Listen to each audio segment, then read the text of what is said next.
Hello friends, അമ്മൂസ് കിച്ചണിലേക്ക് എല്ലാവർക്കും സ്വാഗതം. ഞാൻ ഇന്നിവിടെ ഉണ്ടാക്കാൻ പോകുന്ന നല്ലൊരു മോര് കാച്ചിയതാണേ. അതിന് വേണ്ടുന്ന സാധനങ്ങൾ ഇഞ്ചി, വെളുത്തുള്ളി, പച്ചമുളക്, ചുവന്നുള്ളി, കറിവേപ്പില. നമുക്കിതിൽ ഇഞ്ചിയും വെളുത്തുള്ളിയും നല്ലതായിട്ട് ചോപ്പ് ചെയ്തെടുക്കണം. പച്ചമുളക് നല്ല നീളത്തിൽ അരിഞ്ഞെടുത്താൽ മതിയേ. ചുവന്നുള്ളി സാധാ അരിയുന്ന പോലെ അരിഞ്ഞെടുക്കണം. ചട്ടി വെച്ച് നന്നായിട്ട് എണ്ണ ചൂടായി വരുമ്പോൾ അതിലേക്ക് നമുക്ക് കുറച്ച് ഉലുവ ഇട്ട് കൊടുക്കാവേ. ഉലുവ ഒന്ന് മൂത്തതിന് ശേഷം മാത്രമേ നമ്മൾ കടുകിടാവുള്ളൂ, അല്ലെങ്കിൽ ഉലുവ മൂക്കത്തില്ല. ഇനി ഇതിലേക്ക് നമുക്ക് കടുകിട്ട് കൊടുക്കാവേ. കടുക് നന്നായി പൊട്ടിയതിന് ശേഷം വേണം നമുക്ക് കറിവേപ്പിലയും ബാക്കിയുള്ള സാധനങ്ങൾ ഇട്ട് കൊടുക്കാനേ. കറിവേപ്പില ഇട്ട് കൊടുത്തിട്ടുണ്ട്. ഇതിനകത്തോട്ട് ബാക്കിയുള്ള സാധനങ്ങളും കൂടി നമുക്ക് ഇട്ട് കൊടുക്കാം. വെളുത്തുള്ളി, ഇഞ്ചി, പച്ചമുളക്, ചുവന്നുള്ളി.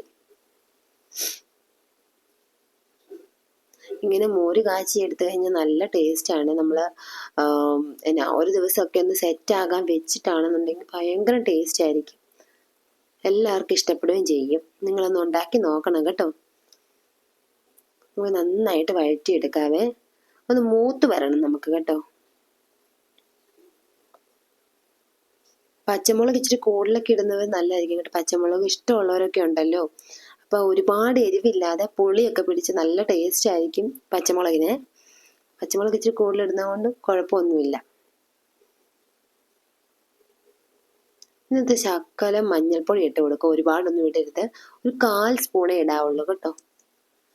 ഒരുപാട് ഇട്ട് കഴിഞ്ഞാൽ ഭയങ്കര മഞ്ഞക്കളറായി പോകും. നമുക്ക് നന്നായിട്ടൊന്ന് മൂപ്പിച്ചെടുക്കാവേ.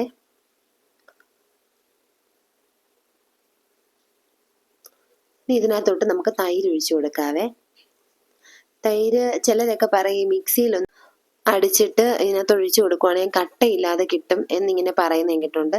നമുക്ക് അതിൻ്റെ ആവശ്യം വരുന്നില്ല. നമുക്ക് ഒന്നെങ്കിൽ ഇതുപോലുള്ള വിസ്കോ അല്ലെങ്കിൽ ഫോർക്കോ ഉണ്ടെങ്കിൽ നമുക്കിതുപോലെ ഡയറക്റ്റായി നമ്മൾ തൈര് ഒഴിച്ച് കഴിയുമ്പോഴേ നമുക്ക് ഉടച്ചെടുക്കാം. അത്രയും സമയം കൂടി നമുക്ക് പോകത്തില്ല. മിക്സിയിൽ ഒഴിച്ച് നമ്മൾ അടിക്കുന്ന അത്രയും സമയം കൂടി നമുക്ക് പോകത്തില്ല കേട്ടോ.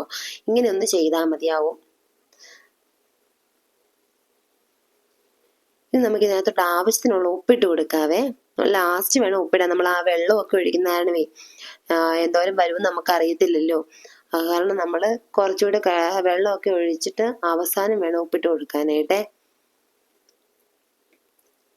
നന്നായിട്ടൊന്ന് ഇളക്കിയിട്ട് നല്ലപോലെ ഒന്ന് ചൂടാകണേ. തിളയ്ക്കുകയൊന്നും ചെയ്യരുത്. തിളച്ചു കഴിഞ്ഞാൽ അത് പിരിഞ്ഞു പോകും കേട്ടോ. അത് കാരണം തിളയ്ക്കാതെ നന്നായിട്ടൊന്ന് ചൂടായി കിട്ടണം. നല്ലപോലെ ഒന്ന് ചൂടായി കിട്ടണം.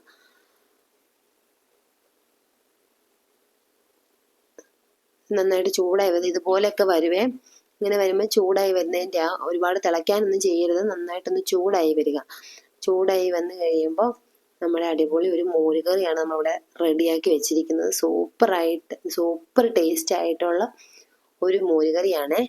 ഒരു ദിവസം ഒന്ന് സെറ്റ് ചെയ്യാൻ വെച്ചിട്ടാണെന്നുണ്ടെങ്കിൽ നല്ല ടേസ്റ്റ് ആയിരിക്കും. എല്ലാവരും ഒന്ന് ട്രൈ ചെയ്യണേ. എൻ്റെ ചാനൽ സബ്സ്ക്രൈബ് ചെയ്യാത്തവരുണ്ടെങ്കിൽ ഒന്ന് സബ്സ്ക്രൈബ് ചെയ്തേക്കണേ. ലൈക്ക് ചെയ്യണം, ഷെയർ ചെയ്യണം. Thank you.